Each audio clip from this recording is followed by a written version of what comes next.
Y'all good? Do you want me to start it? Oh, I've already went live. You're good. Oh, well, sorry. You're good. Talking about the game this past weekend, obviously there's a lot to dissect for the coaching staff. Oh yeah. But what did you take out of it? What are the things as a former player that you saw that Furman did well from an offensive and defensive perspective? Yeah. I mean, it's definitely obviously the score kind of makes it look probably worse than probably was, but I mean, I always like to have like the mindset of like it really wasn't as bad as you thought it was. Like they're probably like obviously they're not a player or two away. Like they're gonna be in like some games, but like I think you just you take away like the little things. Like there's a play here where like there's probably somebody in the wrong gap, and there's a play here where it's drop ball, something like that. Like little things like obviously add up, and like you get big games like that. You try to not let things, I guess, snowball is the right word, but other than that, like Yeah. games like that, you kind of just move on and kind of go to the next game. Do you think it has an effect when it's the first game of the season, whereas like if it's the second game, you've already maybe played an FCS team that's at your level, and so like the psyche of you as a player is a little bit different when it's the first game of the year because a lot of those guys are young and they don't know any competition except Ole Miss yet. Like, you know what I mean? Yeah, I think it's definitely hard, especially like as a new guy. Like you said, there's a lot of inexperience that comes like with the team, and like you think you're a good team because like you have a good day like at practice, and like you're really playing against yourself for months and months and months, and then like, now you have to go play the sixth ranked team in the country, and I think it's kind of hard to like I guess find your identity like after one game like that. So I think it's definitely tough just to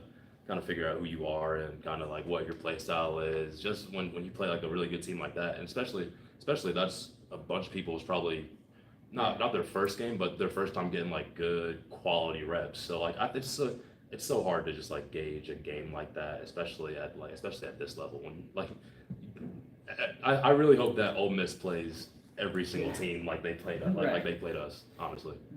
And I think one thing that kind of even puts it further in perspective is it's not a number 6 team without NIL. So like you're playing a number 6 team that's getting paid like lots of money. They did pay us a lot of money though. Yeah, and they did pay Furman a lot of money, which is good, I guess, if you're gonna take a game like that. But switching gears to this week, Charleston Southern first home game of the season, a team that you played against twice in your career, and I know the last time that was a really good game, a tight game, which I guess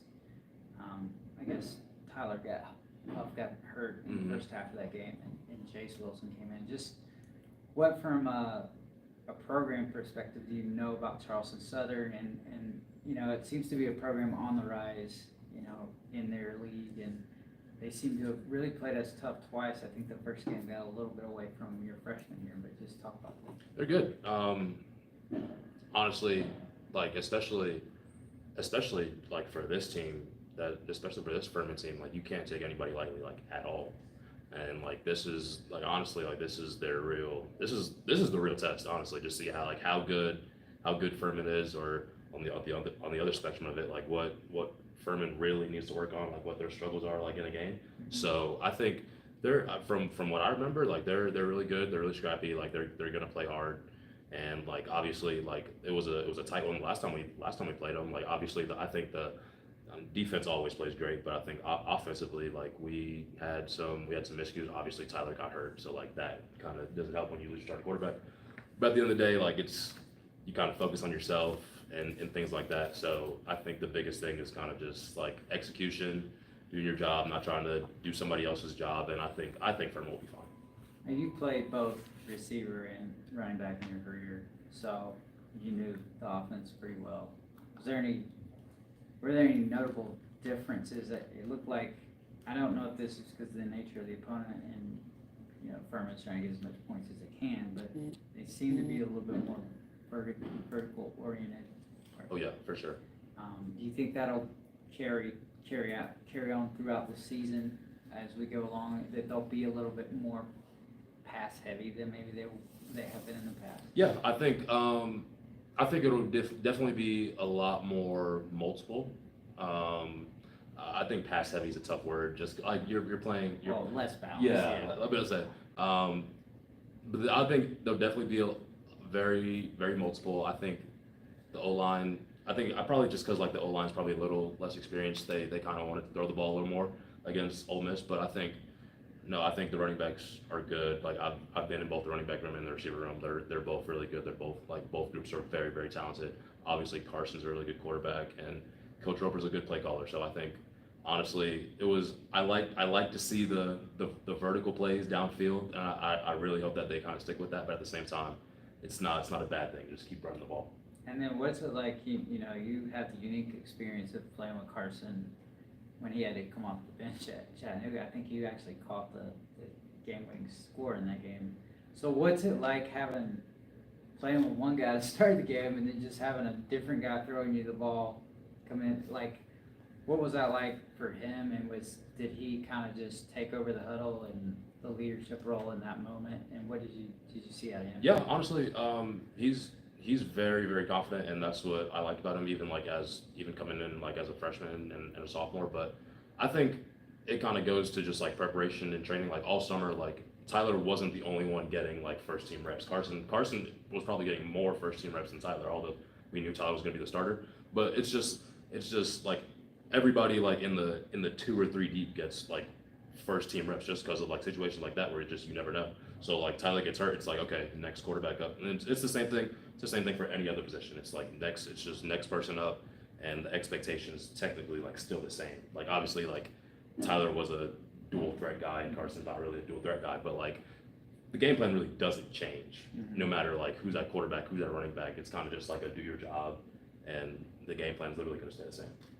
And finally, I guess you were part of that wide receivers room last year here, and you were play with Colton. You saw him kind of emerge, and really, I thought Ben Ferguson too really came up big in his first meaningful playing time in his career. For sure. Just talk about what different skill sets those guys bring along with Josh Harris, and then how they complement each other as receivers. Honestly, it's really good that everyone in that room is kind of like different. Like obviously you have like the Josh Harrises, the Ethan Harrises, the Jakeith Hamilton, like the vertical stretch big play guys, and then obviously like I feel like Colton and Devin, they're kind of like me, like the speedster, like getting the jet sweep. But even Colton's a vertical guy, so that's awesome. And then Ben has the best hands I've ever seen from literally anybody. Like I think it's awesome, and I think even in the years I've been with them, and even now watching from the sidelines, I can trust them. I know how they work. I know how they put the work in. And I think that Coach Dudzik, Coach Roper, everyone on the offense, even the defense, I think everyone on the offense expects them to make plays, and I think that's something that Coach Dudzik kind of ingrained in our heads. It's just like the expectation to make plays. Like expect the ball to be thrown to you. Right. Don't just go out there and run a route just to run a route. Like, run the route like the ball is coming to you, like regardless. And then when the ball does come to you, be prepared to make a big play on it. And not every receiver likes to block, but something about the guys that want to block are sort of rewarded. Whether it be like, I don't think it's necessarily in we're gonna throw it to this guy because he did he blocked nice, but I think it's just more like football karma. Like for sure, good things happen to you when you do the right thing, and so fortunately, our guys I think enjoy that aspect of it, and I'm sure you did as well. Yeah, that's all coaching, honestly. Even in the running back room and in the receiver room, like they harp on blocking because it's like it's the one block that you don't expect that can cause a fumble, or it's the one block down the field that'll lead to a big play. Like even Coach Dudzik always says like it's the one guy that you don't see that'll make a play, like whether it's a fumble or something like that. So if that guy's picked up, then it leads to so many more big plays. But I think honestly, like the coaches harp on all the time, like if you don't block, you're not getting the ball. Yeah. If you don't block, you're not gonna be on the field. So they kind of made that important from day one, and I think that they kind of made it a culture, if that makes sense. And obviously, in like a run heavy offense, Yes. you need receivers who want to block and who want to produce for other teammates in that sense. I mean, they really never had to tell you guys to be a physical football team. No, that's the expectation. Right. And so, like, when you have that, I mean, ingrained in you to begin with, everything else becomes pretty much second nature. Oh yeah, for sure. It literally blocking became second. Like you should have, like, as a receiver, you should probably be mad that you didn't get the block, because especially if your guy makes a tackle, Right. like that makes it worse. Yeah. So honestly, it became a culture on this offense, and I love that, whether it's running the ball or passing the ball. I can't wait for Saturday night. I think New Jersey's new uniforms, well, different uniforms, different combinations. Yeah, for sure. But yeah, should be great weather from what I've seen so far of the future weather forecast. Really, and I think it's going to be an interesting league this year. Anybody's league. I think, I watched a little bit of Chattanooga and Tennessee. I mean, they had similar type struggles because Tennessee ran a lot of the same stuff Ole Miss does. Yeah. But I think, when you get, I thought Western Carolina against NC State the other night.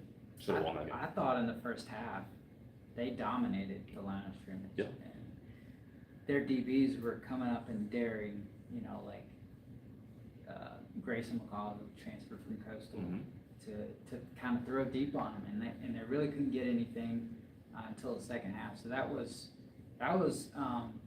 nice to see for a team in the league to be able to go out and be competitive and kind of make a few people around the media and fans around the nation kind of raise their eyebrows to what was going on in Raleigh. But I think that game was, would you agree that that's sort of one where the depth kind of gets you? Yeah, for sure. And even you can even look, obviously, like when you look at like the Power Four schools, like and I guess you can say like the real football fans know like the FCS, but like you look at the casual football fan, you can even look at like the Colorado versus North Dakota State game. Like people are sitting there like, oh, they're playing North Dakota State, but like if you watch real football, like like North Dakota State's a powerhouse. They probably should have won that game too. Right. So like it just makes it. I love when like the underdog, you could say, like the underdog competes with like the ranked schools, the top schools. Like even when I played, like when we played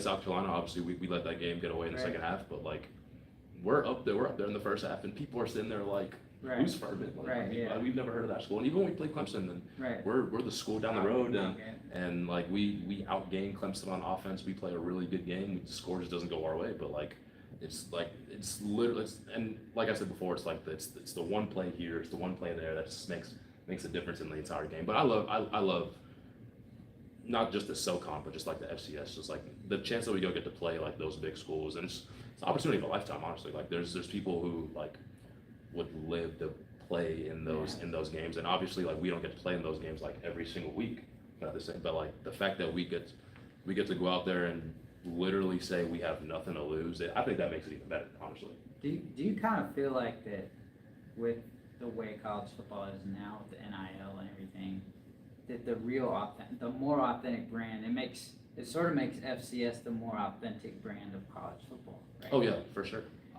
I definitely think I even like the way like our playoff is set up. Like I'm glad that the FBS finally is doing a 12-team playoff, because you can even see from last year like the four teams that I think the four teams who were in, like you can't like argue against it. Right. You really can't. But like Florida State probably should have been in. Georgia wins how many in a row, lose to Alabama and they're not in. Yeah. So like it just makes it so tough. But I definitely think like we're definitely more authentic, just because like it goes back to just like recruiting and like actually like heavily recruiting before it's like, and now in like the Power 4 schools and like even like Power 5 schools, it's like money, we're gonna pay you this to come here, and it's whoever pays more. While with us, it's like you have like we're gonna recruit you, we want you to play,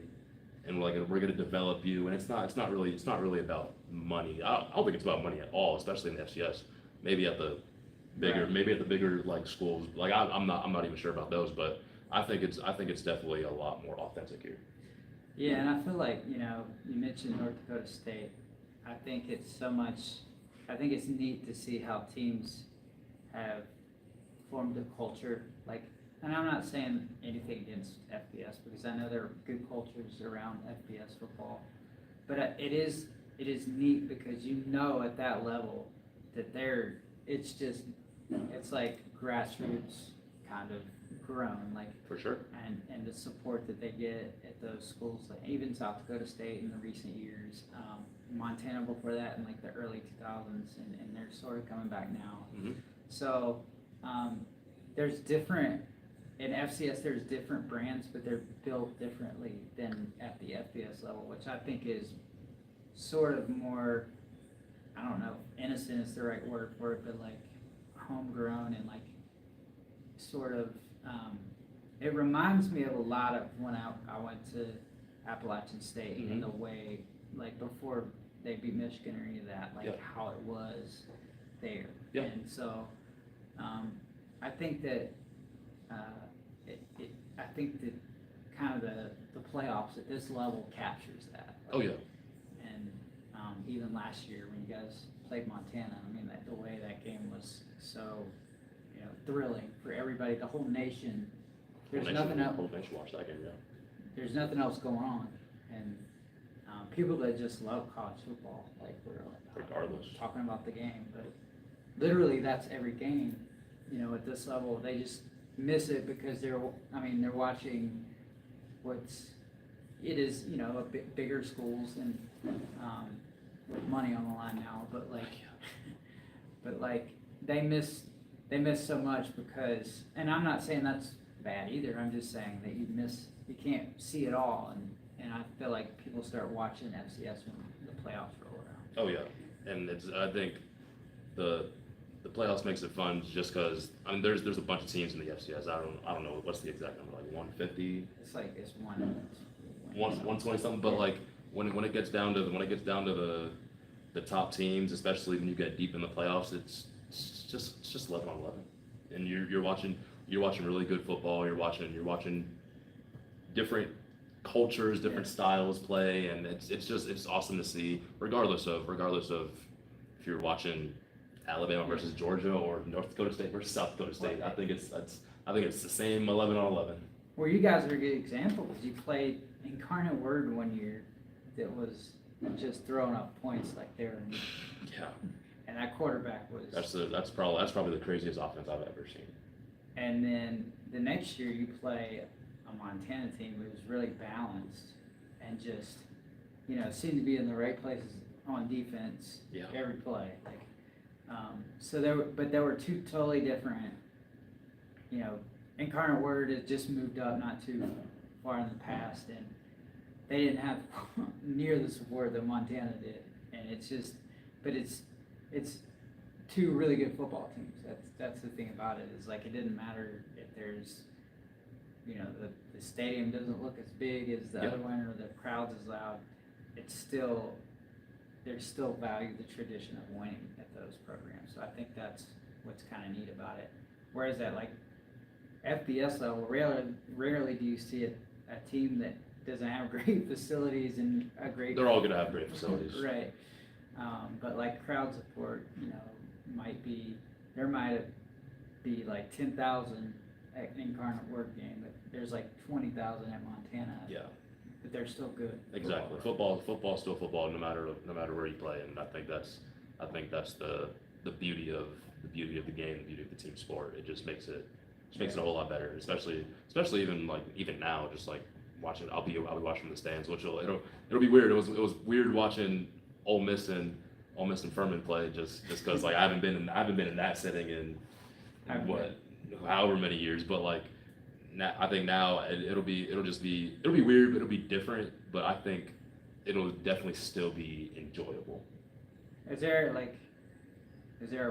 a part of you that's like wanted to offer advice at all to like your teammates during that game? Yeah, it's funny. I even some of the young guys that I didn't even play with, they come to me and text me just like tricks that I had, just like little things that I did, just to, like work up the depth chart, like just even little things like that, or just like how I prepared for games and things like that. So I mean, I'm especially me being in Greenville still, it makes it easy for me to kind of still be a part of the game. I know like obviously the game's never gonna leave me, but I'll obviously just be like from a different role. But like I think it's still awesome that like I'm still close with these guys, even the guys I didn't play with.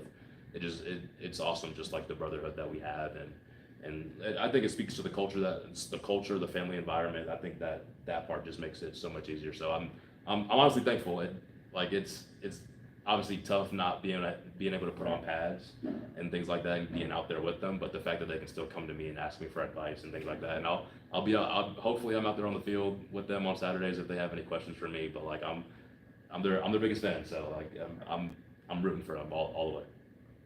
And Speaking of biggest fans, oh my goodness, hey, it's Leonardo DiCaprio. Nice to meet you, sir. Hey, Uncle Bobby here. Hey, everybody, TGFF Game Day. I'm telling you, Slash, I watched you so many years at Pittsburgh. I enjoyed you so much. I tell you what, I need your autograph. If you can do Oh, that. my gosh. Hey, I tell you what, hey, Uncle Bobby's gonna be here at Game Day on Saturday, and I'm telling you, it's gonna be fun. We're gonna be over in the game section over there where the students are. I'm gonna get your picture with Uncle Bobby, and I tell you what, Leonardo, you can come too if you ain't making the Titanic movie. But anyway, I want you to be my backup in there. Will Come you on, do that? let's do Hey, it. I tell you what. Oh, wait a second. I hear Coach Hendricks calling. I need to get on the team. I'm trying to be a coach. well, that was interesting.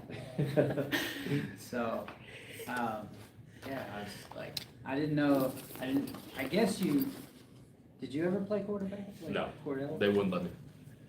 You've seen the play at Michigan, right? Yes, they wouldn't let me play quarterback. So you are a Pittsburgh Steelers. I'm a Pittsburgh Steelers fan. I have You have mixed feelings. I have mixed feelings. I really hope Russell Wilson does well. I really hope Justin Fields does well. We're gonna find out when they play the Falcons. Falcons are good this year, so like I think it'll be a test. Is that game at the Georgia Dome or is it at? Yes, Georgia. Yep, it's in Atlanta. Wow. I've been to Heinz Field before. I've actually never been to a Steelers game, and I'm kind of mad because I won't be going to this one, and this is the closest they've been. Well, it was actually a Furman Pittsburgh game in 2004. Really? So it went Wow. to overtime and Pittsburgh won. So Pittsburgh went all the way and won or they were in the Tostitos Fiesta Bowl. Yeah. So they didn't win it. They got kind of killed by Utah, but like they're still pretty good that year. And so that was my one Heinz Field moment. But I hope I have plenty. so there was still the big catch-up bottle there. Yeah, it's actually I forget what the field's called now. It's not even Yeah. called Heinz Field anymore. No, it's not. And then also like I don't know if you know like Pittsburgh has the baseball stadium's like right there. Like back then it was called PNC Park. Yeah, So yeah, like you yeah. walk across this bridge and so we like went to see the Pirates and Cincinnati play. So it was pretty cool. But like Pittsburgh is really bad in baseball. I'm not even a big baseball fan, so I'm not gonna even go into that realm. Well, I'm not either, but I think they were just like they haven't been good since they had like Barry Bonds and Bobby Bonilla. Yeah. So like, but yeah, that was my one Pittsburgh moment. So how did you become a Steelers fan being from Texas? So I was raised in Pennsylvania, Oh, okay. I didn't- and my entire family is Giants fans, Oh, okay. and I didn't want to be an Eagles fan, so because I didn't want that rivalry in the house, so I chose the Steelers Okay. Gotcha. and I ran with it. I don't blame you for picking Pittsburgh or Philadelphia. Yeah. So, but yeah, it should be an interesting game this Saturday. I'm 6 excited. o'clock kickoff. Obviously, I think, I don't know, they were giving out T-shirts or something. I don't know if there's like a promotion or something about that. Prize stands for and thing for, of course, Bryce Stanfield. I haven't really heard as far as like what the sort of commemoration's gonna be or whatever, but I'm sure it'll be something that Yeah. Furman does that'll be special for him and his parents. And I know it was really special to have them, you know, on the trip at Ole Miss as well, to be there and, you know, just to. I thought that was a really cool picture, you know, Jeremiah Jackson And Luke Clark, Yeah, holding the that was jersey. That's awesome. awesome, and I hope they do that for every game this year. That's so awesome. And I know, like, I saw some, I think it was on Miss Support or something, but like, all the Ole Miss fans thought that was really cool. Yeah, Like, it's so awesome. Even just like nationally, just like I went back to Texas one weekend and people were talking to me about it because I was wearing something in Furman, and I'm like, it's crazy how like you hear that from somewhere that's far away, and Right. like you still get the support of like, did you play with him? How do you feel? Like even people at my job, like they were like, even like nationally, people at my job, they were sending me messages, wishing me the best because they knew like I was a teammate of his, and like that it was obviously a tough time, but like I definitely am excited for this game, and it's I feel like it's not a coincidence that it's on September 7th, so I think it'll be really cool. I'll be wearing my Bryce Stanfield jersey out there rocking that, so I think that'll be awesome. Yeah, it sort of seems like, I mean, that, you know, it's to honor him. It's sort of like it's divine, you know, divinely, you know, kind of 9/7. What are the chances of that happening? What are the chances? Yeah, So that's insane. But yeah, I think it's going to be really neat, whatever Furman does, and I'm looking forward to that part of it as well as the football. Oh yeah, I'm for sure 100% excited. Well, guys, I appreciate y'all coming on today. Thanks again to everybody. This is, of course, Wayne Anderson Jr. This is SoCon John. I'm Jay. Not Leonardo DiCaprio. Yeah. Who called you Leonardo? Who's that? Some guy that just Yeah. interrupted us. Oh, let me guess. He's wearing my jersey too, right? Yeah. All right, but we appreciate Arden's Burger and Grill in Central South Carolina. They brought us some food today. You gentlemen like it? Paladin Burger, yeah, it was the awesome. Central Burger. Awesome. Yeah, Yep. you could tell it was made with care, you know, handcrafted, and it was really good. It wasn't just like something you would get Yeah, from homemade hamburgers. Everything's fresh. It was my first time. It will not be my last. There you go. And we also want to thank the Point RV at Hartwell Lake. And we also want to thank Clemson Wine Bar, who's also jumped on board with us this year. And we also want to thank Upstate Physical Therapy in Anderson, South Carolina. This has been the Furman Joust Podcast. Thanks for joining us.